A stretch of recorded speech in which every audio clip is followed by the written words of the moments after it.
चलिए आइए आज देखते हैं हम लोग, बहुत ही ज़्यादा इंपॉर्टेंट एक हेडिंग है। अब हम लोग पढ़ते हैं अलंकार। क्या पढ़ते हैं बच्चा? अलंकार। अब ध्यान से देखिएगा और समझने का प्रयास कीजिएगा, ठीक है ना? वहीं से पढ़ लो, कोई दिक्कत नहीं। समय से आओ बच्चा, नहीं तो गेट बंद। हाँ, कल लिख लीजिएगा, पहले समझ लीजिए, अलंकार को समझ लीजिए आप लोग, ठीक है ना? देखो यहां से भी आपके एग्जाम में प्रश्न आते हैं। अलंकार, तो अलंकार होता क्या है बच्चा? ध्यान से समझिएगा। चलो पीछे उधर कमांडो, इधर देखो, ठीक है ना? तो सबसे पहले आपको यही जानना पड़ेगा बेटा, अलंकार का शाब्दिक अर्थ आपसे आपके एग्जामों में पूछ देता है। अलंकार जो शब्द है उसका शाब्दिक अर्थ क्या होता है? तो आप याद रखिएगा, अलंकार का शाब्दिक अर्थ होता है आभूषण। क्या होता है बेटा? आभूषण। याद रहेगा, क्या होता है बोलो? आभूषण होता है, या फिर इसी को कहा जाता है विभूषित करना। क्या कहा जाता है? विभूषित करना। बोलते रहो साथ में, विभूषित करना। क्लियर? विभूषित करना। अब ध्यान से देखिए, अलंकार वास्तव में होता क्या है बच्चा? कहता है आभूषण। तो आभूषण से क्या होता है? आभूषण के द्वारा हम अपने शरीर का क्या करते हैं? श्रृंगार करते हैं। मतलब आभूषण हमारे शरीर की शोभा बढ़ाता है। आभूषण हमारे शरीर की क्या बढ़ाता है? शोभा बढ़ाता है। उसी तरह से अलंकार जो है वो काव्य की शोभा बढ़ाता है। जिस प्रकार आभूषण के द्वारा हमारे शरीर की शोभा में वृद्धि होती है, उसी प्रकार अलंकार के द्वारा काव्य की शोभा में क्या होती है? वृद्धि होती है।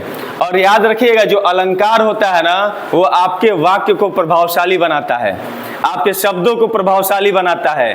अगर आप अलंकार जान गए, है ना? अलंकार ऐसा चीज है बेटा कि अगर अलंकार का प्रयोग आप अपने शब्दों में करने लगो ना, तो आपका जो वाक्य होगा बहुत ही प्रभावशाली होगा। कहीं पे किसी से बात करोगे और अलंकार का प्रयोग करोगे ना, तो आप इतने प्रभावशाली वक्ता बन जाओगे, इतने कोई भी सुनेगा, मन करेगा सुनते रहें, ठीक है ना? जैसे अब ये जादुई चीज है, अलंकार जो है जादुई चीज है। आपके वाक्यों में जादू लेकर आता है, चमत्कार उत्पन्न करता है। कैसे करता है? जैसे मान लो अलंकार की ताकत बता रहा हूं। अलंकार अगर ठेठ देहाती भाषा में समझो तो अलंकार का मतलब होता है पाउडर, क्रीम, लिपस्टिक, परफ्यूम, जिसके द्वारा आपके शरीर की शोभा बढ़े। महिलाएं अपने शरीर की शोभा बढ़ाने के लिए क्या करती हैं? क्रीम, पाउडर सब धमाधम कर देती हैं मार के। तो भैया तो अलंकार भी काव्य के लिए वही काम करता है। बात समझ में आ रहा है? कैसे? अब इसको उदाहरण के द्वारा हम समझते हैं कि अलंकार कितना प्रभावशाली चीज है। मान लो, ध्यान से सुनिएगा, एग्जाम्पल बता रहा हूं। मान लो कि आप किसी कार्यक्रम में गए हो, आपके 3 मित्र हैं, तीनों लोगों को मंच पे जाके बोलना है, और कार्यक्रम में विधायक जी आए हैं। कौन आया भैया? विधायक जी आए हैं, और तीनों को विधायक जी के बारे में बोलना है। तो देखो कौन कितना ज्यादा पाउडर परफ्यूम मारता है, उसी पे निर्भर करेगा वो कितना अच्छा बेहतरीन बोल पा रहा है।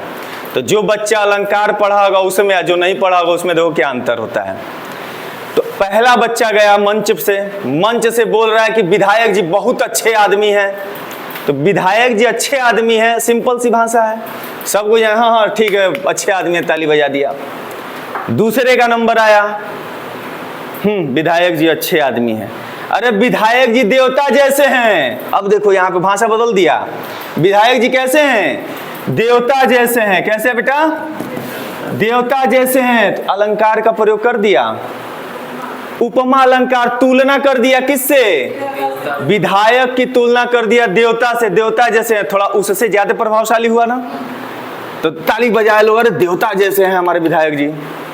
फिर तीसरा आया, मंच पे चढ़ा, कर देवता जैसे हैं हमारे विधायक जी, देवते हैं। ये क्या कह दिया? हमारे विधायक जी देवते हैं। यहाँ पे अतिशयोक्ति अलंकार का प्रयोग कर दिया। तीसरे वाले ने किसका प्रयोग किया? बढ़ा चढ़ा के बोल दिया, देवता जैसा नहीं, देवते हैं, मतलब बहुत बड़े, बढ़ा चढ़ा के अतिशयोक्ति अलंकार। तो जहां पे अलंकार का प्रयोग हो रहा है, देख रहे हो कितना प्रभाव डाल रहा है। विधायक जी अच्छे हैं, सिंपल से कोई नहीं लिया, हल्के में ले लिया। विधायक जी देवता जैसे हैं तो थोड़ा वजन आया, क्रीम पाउडर मारा, धमधमा दिया। और उससे भयंकर वाला परफ्यूम कौन मारा? तीसरा वाला। विधायक जी देवते हैं। बात समझ में आ रहा? कोई जा रहा हो, आपका दोस्त हो, मान लो कहीं जाना है, पार्टी शार्टी में तैयार हो रहा है, आप उसके रूम में धड़ाक से घुस गए। घुसते ही कह रहे हो, अरे आज तो एकदम शाहरुख खान लग रहे हो। तो शाहरुख खान लग रहे हो, क्या कर दिया आपने? अलंकार का प्रयोग किया, शाहरुख खान से तुलना कर दिया, उपमा अलंकार। बात समझ में आ रहा है? हाँ, शाहरुख खान जैसे लग रहे हो, एकदम शाहरुख खान लग रहे हो, कैटरीना कैफ लग रही हो। तो क्या है, ये सारा का सारा उपमा अलंकार का प्रयोग कर रहे हो ना। ठीक है, जैसे मान लो लड़की देखने जाते हो तुम लोग, लड़की देखने गए और लड़की देख के जब घर आते हो तो घर वाले क्या कहते हैं? लड़की कैसी थी बताओ? तो कुछ लोग कहेंगे लड़की अच्छी थी, कुछ लोग कहेंगे लड़की बहुत सुंदर थी। और तुम अलंकार पढ़ने वाले आदमी, तुम कहे कि ना सूरजमुखी थी, मृगनयनी थी। देखो भाषा बदल रहा है, आप अलंकार के ज्ञानी हो, आप क्रीम पाउडर मार रहे हो, वहां पे धमधमाएगा, है ना। अब कोई कह रहा है ज्वालामुखी थी। तो भैया शब्द बदले, उसका अर्थ भी बदल रहा है। तो तुलनात्मक आप शब्द का प्रयोग कर रहे हो ना, उपमा अलंकार का प्रयोग कर रहे हो।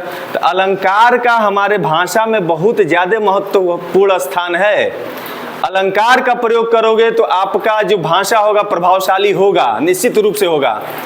जैसे पहले मैं समझता था कि जो लास्ट में जो शेरो शायरी बोलते हैं लोग, तो शेरो शायरी प्ले है, तो शेरो शायरी जब हम बोलते हैं लोग तो लास्ट में देखते हैं तुक मिल रहा है कि नहीं, तुक मिलाते हैं। तो जो हम एक इसमें अलंकार पढ़ेंगे, अंत्य अनुप्रास अलंकार, उसमें कहता है कि लास्ट में तुक मिलना चाहिए। जैसे कोई भी शायरी बोल दो, कोई याद है कोई शायरी? जैसे मान लो एक शेर बोल रहा हूं, पतझड़ में बहार बनकर आऊंगा, ध्यान से सुनिएगा लास्ट वाला, पतझड़ में बहार बनकर आऊंगा, आपकी जिंदगी में खुशियां हजार बनकर आऊंगा, अगर आप पुकारेंगे दिल से तो मैं मौत से भी सांसें उधार लेकर आऊंगा। तो तुक मिल रहा है, लास्ट में क्या मिल रहा है? तुक।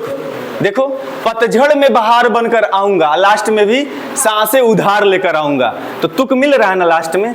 तो ये यहाँ पे भी हम अलंकार का प्रयोग कर रहे हैं, है ना। हनुमान चालीसा पढ़ते हैं, जय हनुमान ज्ञान गुण सागर, जय कपीस तिहु लोक उजागर, सागर और उजागर लास्ट में तुक मिल रहे हैं। ये सारा का सारा अलंकार का खेल है। जब तक आपको अलंकार का ज्ञान नहीं होगा तब आप समझ ही नहीं पाओगे कि तुक कैसे भिड़ाना है। तुक जब भिड़ता है कविताओं में, शेरों शायरियों में, दोहे में, जब तुक जब तक नहीं भिड़ेगा तब तक वो प्रभावशाली लगेगा ही नहीं। बात समझ में आ रहा है? जैसे एक शेर और है कि वो खुद को फूल और हमें पत्थर कहकर मुस्कुराया करते हैं। फूल माने फ्लावर, वो खुद को फूल और हमें पत्थर कहकर मुस्कुराया करते हैं, मगर उनको क्या खबर, पत्थर तो पत्थर रहता है, अक्सर फूल ही मुरझाया करते हैं। तो वहां पे तुक मिल रहा है ना। तो लास्ट में ये सारे के सारे अलंकार के ही प्रभाव हैं। बात समझ में आ रहा है? अब सुनिए ध्यान से देखिएगा। अब हम लोग अलंकार पे आ गए, तो एक मोटा मोटी आपको समझाने का प्रयास किया हूं कि अलंकार का कितना विशेष स्थान है, कितना महत्व है। अगर हम अलंकार की परिभाषा की बात करें तो यहाँ पे ध्यान देना, यहाँ से जितना बता रहा हूं सारे इंपॉर्टेंट है आपके एग्जाम पॉइंट ऑफ व्यू से, ठीक है ना। जैसे सबसे पहले आप याद रखिएगा, एक कवि आते हैं जिनका नाम था आचार्य भामह। कौन कवि आते हैं बच्चा? आचार्य भामह। अब आचार्य भामह जो थे वो अलंकार के बहुत विद्वान आदमी है ना। इन्होंने कहा था अलंकरोति इति अलंकारः, अलंकरोति इति अलंकारः।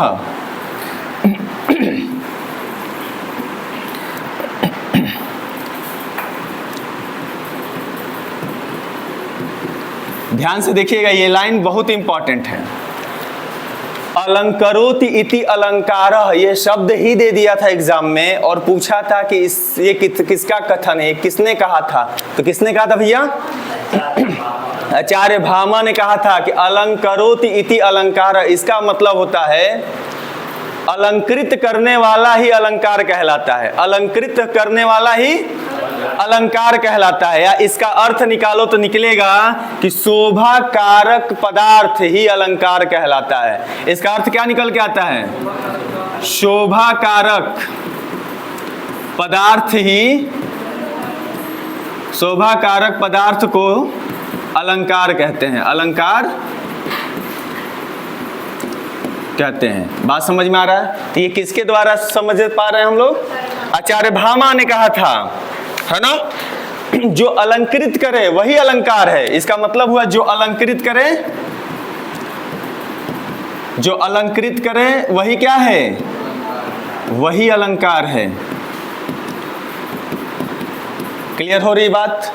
तो आपसे जब भी कोई पूछेगा कि भाई अलंकार क्या होता है, तो आचार्य भामा के अनुसार अलंकरोति इति अलंकार, शोभाकारक पदार्थ को हम क्या कहते हैं? अलंकार कहते हैं। अब ये इसकी व्याख्या करते हैं। इसकी व्याख्या करते समय कहते हैं कि जिस प्रकार आभूषणों के द्वारा शरीर की शोभा में वृद्धि होती है, ध्यान से सुनिएगा, जिस प्रकार आभूषणों के द्वारा शरीर की शोभा में वृद्धि होती है, उसी प्रकार अलंकार के द्वारा काव्य की शोभा में वृद्धि होती है।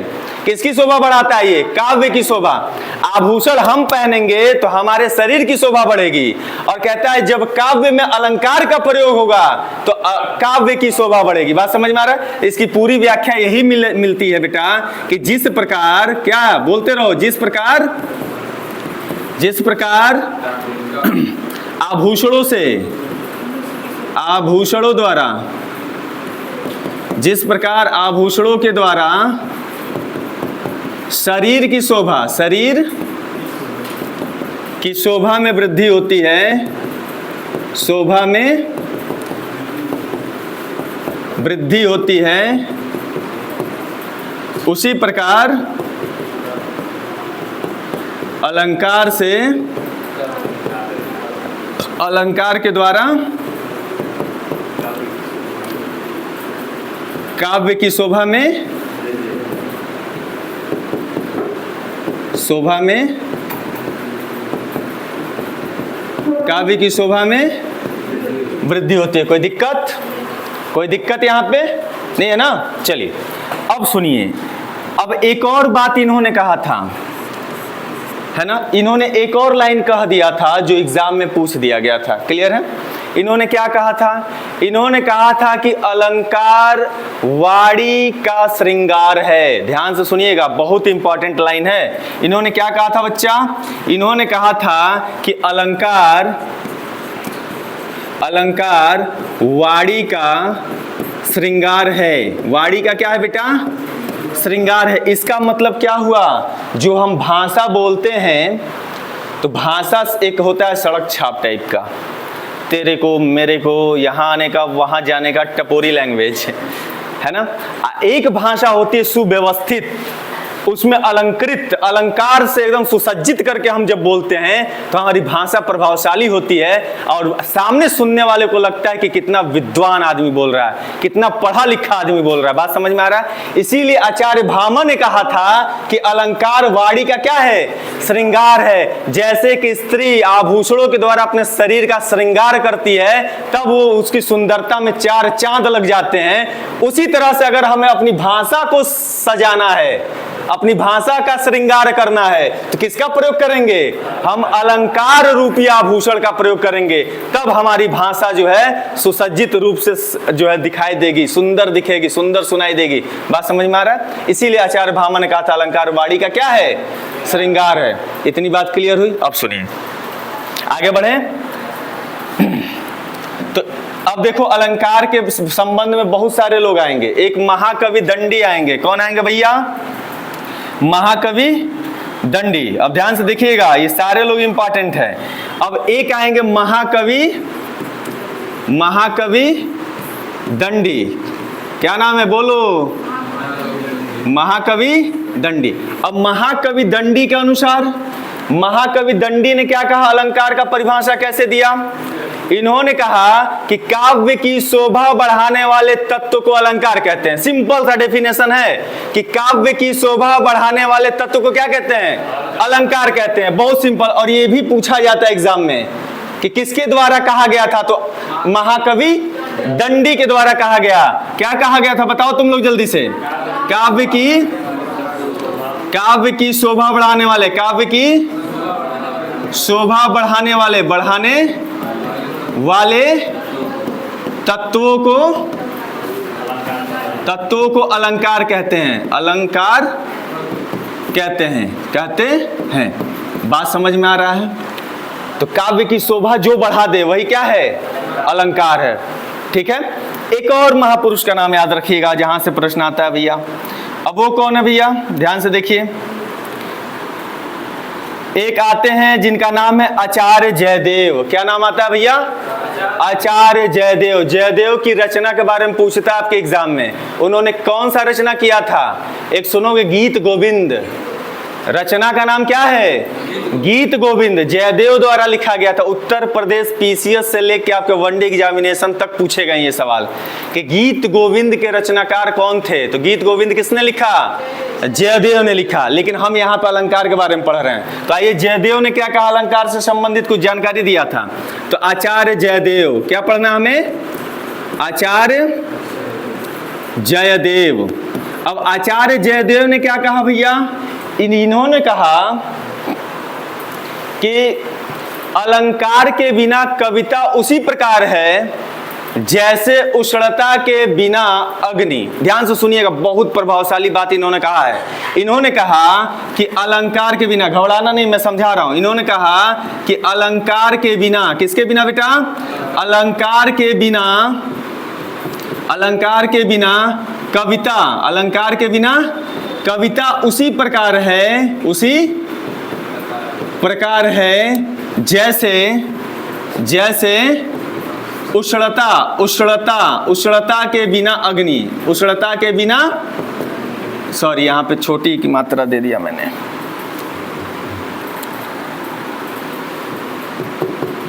उष्णता के बिना अग्नि। अब ये देखो, ये लाइन बहुत ही महत्वपूर्ण है। अब अलंकार कितना महत्वपूर्ण है इसी लाइन से अपन अंदाजा लगा सकते हो कि आचार्य जयदेव ने कहा कि अलंकार के बिना कविता उसी प्रकार है जैसे उष्णता के बिना अग्नि। अगर आग जल रहा हो और उसमें उष्णता न हो, उष्णता का मतलब गर्मी ना हो, उसमें तपन ना हो, जलाने का सामर्थ्य ना हो, तो उस अग्नि का क्या करोगे? जिस अग्नि में जलाने की शक्ति ना हो, जिस अग्नि में तपन ना हो, जिस अग्नि में गर्मी पैदा करने की क्षमता ना हो, उस अग्नि का क्या करोगे तुम? व्यर्थ है कि नहीं हुआ अग्नि? व्यर्थ है। उसी तरह से उन्होंने तुलना किया है बेटा कि जिस तरह से उस तपन के बिना अग्नि बेकार है, उसी तरह से अलंकार के बिना कविता भी बेकार हो जाएगी। इसीलिए इन्होंने कहा कि अलंकार के बिना कविता उसी प्रकार है जैसे उष्णता के बिना अग्नि। अगर अग्नि है तो उसमें तपन होगा ही होगा, बिना तपन का अग्नि बेकार है। अगर शरीर है, शरीर से प्राण निकाल दो तो शरीर का कोई मतलब नहीं है। उसी तरह से कविता का प्राण है क्या? अलंकार। बात समझ में आ रहा है? तो ये किसने कहा था? आचार्य जयदेव ने कहा था। क्लियर हो रही बात? तो ये अलंकार से संबंधित कुछ जानकारियां थी। क्लियर है? इतना लिख लीजिए। फिर उसके बाद हम लोग आते हैं अलंकार कितने प्रकार के होते हैं, कैसे कैसे होते हैं, उसको हम आगे समझते हैं। ठीक है ना? वीडियो में भी हो जाए। चलिए थोड़ा सा देखिए, यहाँ पे कहाँ गया? बिना, है ना? यहाँ बिना में छोटी ई का ही मात्रा रहेगा भैया, है ना? चलो ठीक है। बिना, देखो कहीं मात्रा उतरा छूटे ना, गलती हो अगर आपको दिखे तो बता दीजिए, नहीं तो उसको सही कर लिया कीजिए, है ना? लिखते समय, समझाते समय थोड़ा मात्राओं पे ध्यान नहीं जाता है ना? चलिए लिख लीजिए इसको। हड्डी सीधी हो जाए पहले। चलो एकदम सीधा होकर बैठो। चलो रेडी? सबको बोलना है। चलिए बोलिएगा। अलंकार का शाब्दिक अर्थ बोलो जल्दी। या विभूषित करना, तेज बोलना है ना। चलिए, आचार्य भामा के अनुसार क्या उन्होंने बताया भाई? इसका मतलब क्या हुआ? उसी का एक और अर्थ में हम क्या बोल सकते हैं? और इसकी व्याख्या क्या हो सकती है?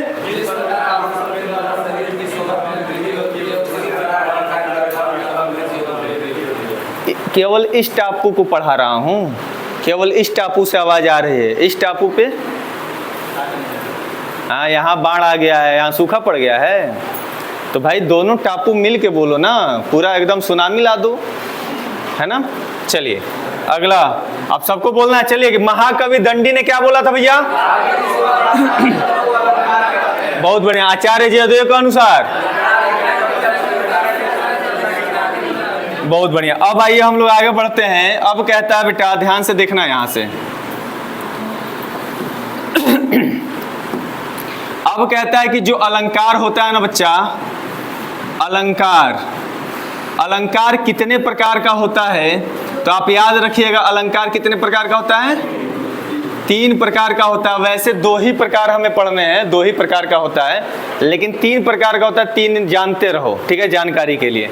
बड़े एग्जामों में तीनों आपको पढ़ना पड़ेगा। आप वनडे एग्जामिनेशन की तैयारी करो, आप तीनों जानो, ठीक है ना। तीसरा मैं नहीं पढ़ाऊंगा, केवल नाम बता दूंगा, आपके लिए इंपॉर्टेंट नहीं है। अब सुनिए, तो अलंकार 3 प्रकार के होते हैं बेटा। पहला जो होता है उसको हम बोलते हैं शब्दालंकार। क्या होता है बेटा? शब्दालंकार, ठीक है ना। और जो दूसरा होता है उसको हम बोलते हैं अर्थालंकार। क्या होता है बच्चा? अर्थालंकार। और जो तीसरा होता है उसको हम कहते हैं उभयालंकार। क्या बोलते हैं बेटा? उभयालंकार। तो ये तीसरा आपको नहीं पढ़ना है, ठीक है ना। बड़े एग्जाम की तैयारी करते तो जरूर पढ़ना पड़ता, लेकिन वनडे एग्जामिनेशन की तैयारी कर रहे हो उसको नहीं पढ़ना है आपको। अब सुनिए ध्यान से। अब कहता है बेटा कि जो अलंकार है शब्दालंकार, शब्दालंकार क्या होता है? तो जहां पर शब्द के द्वारा चमत्कार उत्पन्न होता हो। ध्यान से सुनिएगा, अलंकार का काम ही है चमत्कार उत्पन्न करना। क्या उत्पन्न करना बेटा? चमत्कार उत्पन्न करना। बात समझ में आ रहा है? तो वो चमत्कार कितने तरीके से उत्पन्न करता है? 3 तरीके से। एक शब्द के माध्यम से, एक अर्थ के माध्यम से, और एक शब्द और अर्थ दोनों के माध्यम से। बात समझ में आ रहा है? तो ध्यान से देखिएगा, जहां पर, ध्यान से सुनिए, जहां पर शब्द के द्वारा, शब्द के द्वारा क्या उत्पन्न हो बेटा? चमत्कार उत्पन्न हो, है ना। केवल, यहां केवल शब्द भी जोड़ सकते हो, है ना। जहां पर केवल शब्द के द्वारा चमत्कार उत्पन्न होता हो, वहां पे कौन सा अलंकार होगा? शब्दालंकार होगा। लिखिए नहीं, अभी समझ लीजिए। अर्थालंकार में क्या बोलोगे बेटा? जहां पर अर्थ के द्वारा, किसके द्वारा बेटा? अर्थ के द्वारा चमत्कार उत्पन्न होता हो, है ना, चमत्कार उत्पन्न होता हो, वहां पे हमारा कौन सा अलंकार? अर्थालंकार। और जहां पे शब्द और अर्थ दोनों के द्वारा, दोनों के द्वारा क्या उत्पन्न होता हो? चमत्कार उत्पन्न होता हो, वहां पे कौन सा अलंकार? उभय अलंकार। बता दोगे ना? तो चलो रीढ़ की सीधा करो, रीढ़ की हड्डी पूरा। चलो बताओ, शब्दालंकार क्या होता है बेटा? बताओ। हाँ चलिए, पूरा बोलना है। अर्थालंकार किसे कहते हैं? जहां पर। उभय अलंकार क्या होता है? चलिए अब आइए ध्यान से देखिए। अब कहता है बेटा कि जो शब्दालंकार है ना, वो हमें कितने पढ़ने हैं? 7। शब्दालंकारों की संख्या 7। अर्थालंकारों की संख्या लगभग 100 से अधिक होता है, 100 से अधिक होता है, जिसमें से 38 अर्थालंकार इंपॉर्टेंट होते हैं, ठीक है ना। जिसमें से हम केवल 7 पढ़ेंगे जो हमारे एग्जाम के लिए इंपॉर्टेंट है, ठीक है। 38 थोड़े पढ़ोगे, आप नेट जेआरएफ का परीक्षा देने जा रहे हो, हिंदी का प्रोफेसर नहीं ना बनना है आपको, यूपीपी का एग्जाम क्लियर करना है। तो 7 बहुत है, 7 ही में बहुत सारा आ जाएगा, ठीक है ना। अब आइए, अब अब कहता है बच्चा कि शब्दा अलंकार जो 7 होता है वो कौन कौन से होते हैं, तो इनका नाम पहले देख लो। हमें क्या पढ़ना है, पूरा ग्राफ हम देख लेते हैं, फिर एक एक अलंकार को पकड़ेंगे, फिर आगे हम पढ़ेंगे। पहला हमें शब्दा अलंकार में पढ़ना है बेटा अनुप्रास अलंकार। कौन सा अलंकार? अनुप्रास अलंकार। अनुप्रास अलंकार, ठीक है ना। और अनुप्रास अलंकार में भी बेटा 5 को पढ़ना है। कितने पढ़ने हैं? 5 पढ़ना है। एक पढ़ना है बेटा छेका अनुप्रास। क्या पढ़ना है? छेका अनुप्रास, है ना। दूसरा पढ़ना है वृत्त्या अनुप्रास। क्या पढ़ना है बेटा? वृत्त्या अनुप्रास। वृत्त्या अनुप्रास। एक पढ़ना है आपको लटा अनुप्रास। क्या है? लटा अनुप्रास। और एक पढ़ना है बेटा अंत्या अनुप्रास। अंत्या अनुप्रास। और एक पढ़ना है श्रुत्या अनुप्रास। क्या है? श्रुत्या अनुप्रास। इस सबके आगे अलंकार लगा लेना है ना। अलंकार, सॉरी,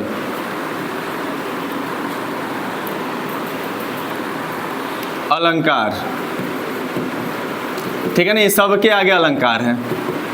तो आपसे ये भी पूछता है कि अनुप्रास अलंकार कितने प्रकार का होता है, तो आपको याद रखना है बच्चा 5 प्रकार का होता है। कितने प्रकार का होता है? 5। तो पहला कौन होता है? छेका, वृत्त्या, लटा, अंत्या, श्रुत्या।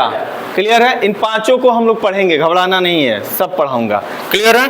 अब आइए, अब कहता है अनुप्रास अलंकार के बाद हमें क्या पढ़ना है बेटा? इसमें आपको पढ़ना है यमक अलंकार। कौन सा अलंकार? यमक अलंकार। नाम सुना सुना लग रहा है, यमक अलंकार। फिर हमें क्या पढ़ना है? श्लेष अलंकार। तीसरा क्या पढ़ेंगे? श्लेष अलंकार। श्लेष अलंकार पढ़ेंगे, ध्यान से देखिएगा। फिर चौथा हमें पढ़ना है बेटा इसमें पुनरुक्ति प्रकाश अलंकार। एक अलंकार का नाम आता है जिसका नाम है पुनरुक्ति। पुनरुक्ति प्रकाश अलंकार। प्रकाश अलंकार, इसका नाम आप लोग पहली बार सुन रहे होंगे। हाँ, नहीं सुन रहे हो तो अच्छी बात है। तो पुनरुक्ति प्रकाश अलंकार पढ़ेंगे। फिर 5वां अलंकार हम पढ़ेंगे बेटा पुनरुक्ति वदाभास अलंकार। बोलिए कौन सा अलंकार है? पुनरुक्ति वदाभास अलंकार। कौन सा अलंकार बोलो? पुनरुक्ति वदाभास अलंकार। वदाभास अलंकार। और जो हमें 6वां अलंकार पढ़ना है बेटा उसका नाम है विप्सा अलंकार। कौन सा अलंकार? विप्सा अलंकार।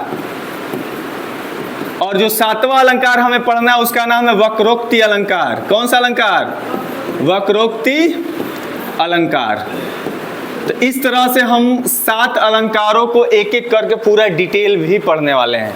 यहाँ से बहुत सारे प्रश्न भर भर के आपके एग्जामों में पूछे जाते हैं। ठीक है, बात समझ में आ रही है? चलिए अब एक बार हम देख लेते हैं अर्थालंकार में क्या क्या पढ़ना है। तो एक बार क्या करो, इसको पहले लिख लो एक तरफ, फिर हम अर्थालंकार में बता देते हैं कौन कौन से अलंकारों को पढ़ना है। हाँ, कर रहा हूँ, इसको लिख लीजिए आप लोग। और देखो ये थोड़ा सा खिंचा गया। चलिए, दिखाई दे रहा बच्चा? चलिए लिख लीजिए इसको, फिर हम आते हैं आगे। हो गया बच्चा? लिख लिया आप लोग? हाँ, जल्दी से लिखिए। जहाँ पे भी आपको दिक्कत लगे ना, मतलब लिखावट में अगर कहीं समस्या हो तो आप पूछ लिया कीजिए, गलत मत लिखा कीजिए, है ना। कई बार मुझे लिखते समय मात्राएं छूट जाती हैं तो थोड़ा उसको मैनेज कर लिया करो आप लोग, या बता दिया करो, मैं उसको सही, क्योंकि समझाने के क्रम में थोड़ा सा छूट जाता है। वीडियो मिल जाएगा आपको, घबराइए नहीं। तो एक को कमेंट आज तक देखे नहीं तुम्हारा, यानी कमेंट लाइक मार दिया करो। तू हमारे वीडियो को थोड़े लाइक मरवा। हो गया? अब चलिए, हो गया। चलो रीढ़ की हड्डी सीधी करो, एक बार बोलना है, फिर हम आगे बढ़ेंगे। जल्दी से आ जाओ। चलो बच्चा बताओ, शब्दालंकार के किसे कहते हैं? चलिए लाइन से शब्दालंकार कौन कौन है बोलते जाओ। विप्सा और वक्रोक्ति अलंकार। अनुप्रास अलंकार कितने प्रकार के? 5। पांचों का नाम बताइए। चलिए अब आइए, अब हम लोग आते हैं अर्थालंकार के बारे में थोड़ा सा देख लेते हैं, कौन कौन से होते हैं भैया अर्थालंकार में, है ना। तो देखो अर्थालंकार को यहाँ लिख रहा हूँ, क्लियर, कोई दिक्कत यहाँ पे। चलिए हम अर्थालंकार में भी लगभग 7 पॉइंट पढ़ लेंगे। पहला पढ़ेंगे बेटा उपमा अलंकार। कौन सा अलंकार? उपमा अलंकार, ठीक है ना। दूसरा पढ़ेंगे बेटा रूपक अलंकार। रूपक अलंकार क्या पढ़ेंगे बोलो? रूपक अलंकार। तीसरा पढ़ेंगे उत्प्रेक्षा अलंकार। उत्प्रेक्षा अलंकार, उत्प्रेक्षा अलंकार पढ़ेंगे बेटा।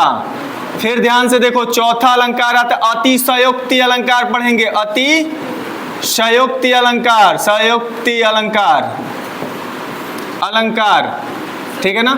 अब ध्यान से सुनिए, अतिशयोक्ति जो आप देखते हो, अतिशयोक्ति आप ऐसे लिखते हो, ठीक है ना। ये अतिशयोक्ति गलत है। हाँ, अतिशयोक्ति में पूरा स रहता है, ये शुद्ध वर्तनी में भी पूछा जाता है, तो यहाँ पे भी ध्यान देना। एक प्रश्न आपका तैयार। अतिशयोक्ति में आधा स नहीं रहता है। कौन सा स?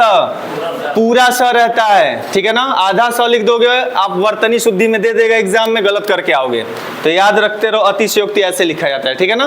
तो अतिशयोक्ति अलंकार हमें पढ़ना है, ठीक है ना। आगे देखिए पांचवा अलंकार हमें पढ़ना है संदेह अलंकार। पांचवा कौन सा अलंकार? संदेह अलंकार। उसके बाद पढ़ना है हमें भ्रांतिमान, भ्रांतिमान अलंकार। एक और कौन है जी?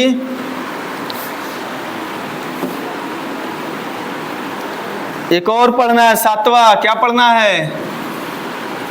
संदेह अलंकार, भ्रांतिमान अलंकार। एक और कौन सा था? याद करके बताइए, कोई पढ़ा है? याद आ रहा है?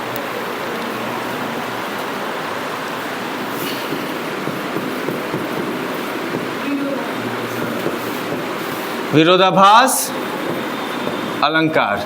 ये 7 अलंकार हमें शब्द अलंकार में पढ़ लेने हैं, ठीक है ना। ये आप लोग लिख लीजिए नाम केवल, है ना। अब हम लोग अगले क्लास में बेटा एक एक हम शब्द इसको पकड़ेंगे, पहले शब्द अलंकार को, उसको पढ़ लेंगे, फिर अर्था पे आएंगे, है ना। एक एक हेडिंग को हम लोग डिटेल में पढ़ेंगे। हाँ, छोटा कर दें? क्या करें? नीचे छोटा कर दें। अब दिख रहा है? दिख रहा है ना। चलिए इसको लिख लीजिए। अब ध्यान दीजिए, कल मैं पूछूंगा आपसे, कम से कम आपको अलंकारों का नाम याद होना चाहिए। कल मैं पूछ दूंगा कि शब्द अलंकार के 7 अलंकारों का नाम बताइए, तो आपको 7 बताना पड़ेगा। मैं पूछूंगा कि अर्थालंकार के सारे अलंकारों का नाम बताइए, तो सबका नाम आपको याद करके आना है ना। तो किसी एक का तो पूरा बताना, खड़े होना तो पूरा एक 7 का 7 बता के बैठ जाना, है ना।